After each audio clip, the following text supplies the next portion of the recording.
The countdown to Qatar 2022, as you all aware, is now into the home straight. And as we continue with a detailed look at the 8 preliminary pools, it is time to discuss the prospects of Group F. However, prior to getting there, let me request you to like, comment and share soccer stories and subscribe to our channel Striking Seconds. It would certainly be of great help if you act accordingly and in turn lend a hand to continuing growth of our channel. We had the other day had a close look on Group E, which goes without saying is one of the toughest of all 8 groups in this year's tournament. Some have already gone to the extent to dub it as a group of death, which indeed it is. But in correlation of Group E, Group F, comprising of Belgium, Croatia, Canada and Morocco, provides us with easy predictions as we consider the strengths and weaknesses of the 4 teams.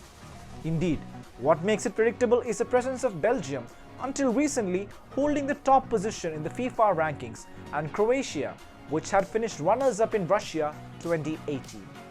Canada, though the topper of the North American qualifiers, cannot be equated alongside Belgium or Croatia, as it is only making its second World Cup appearance. Morocco, of course, too looks to have little chance of making into the knockout rounds, though it will be there for a second successive World Cup. Belgium, as a firm favourite to top the group, should be able to take care of themselves against all 3 opponents here. Their recent record in group stages is exceptional, winning each of their last 7 such matches in the competition, with only Brazil ever winning 8 consecutive World Group games, twice from 1986 to 1994 and 2002 to 2010.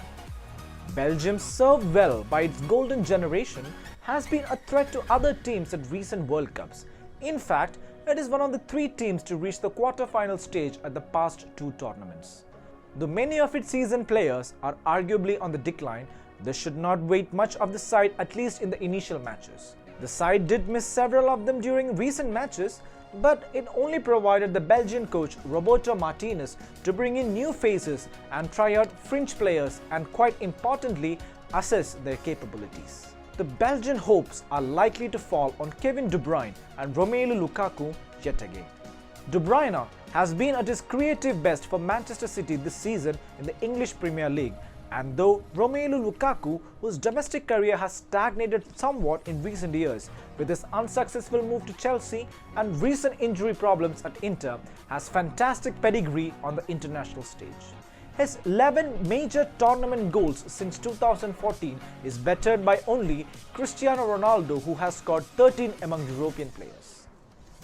Beyond this inspiring duo, the other players who are likely to attract football fans across the globe are the ever-dependable, the wall of Real Madrid, Thibaut Courtois, guarding the sticks centre-back Jan Vertonghen and midfielder Axel Witsel. There is no better word than resilient to describe Croatia in terms of their ability to embrace challenges, withstand adversity and rebound from setbacks. Despite its complex recent history, the country has witnessed the emergence of a generation of unprecedented footballing talent, so it is no fluke that the Croatians came within a whisker of winning the last World Cup in Russia back in 2018.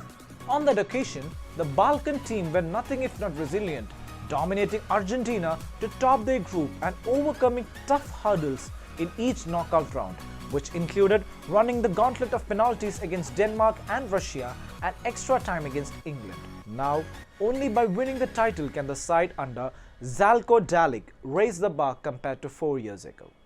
The Croatian performance in Russia was undoubtedly spearheaded by the irresistible, the charismatic talisman Luka Modric, who besides winning the Golden Ball award was also a runaway winner of the Ballon d'Or the same year. Though a bit slowed down since 2018, the diminutive 37-year-old still has quite a few aces up his sleeve to help Croatia in its Qatar campaign. Besides Modric, the other players in the Croatian lineup would be winger Ivan Perisic, central midfielder Marcelo Brozovic, Mateo Kovacic and Mario Pasalic, who requires absolutely no introduction to football fans at large. 32 years after sending a squad full of amateurs, indoor players and Little League pros to Mexico in 1986, Canada is finally back.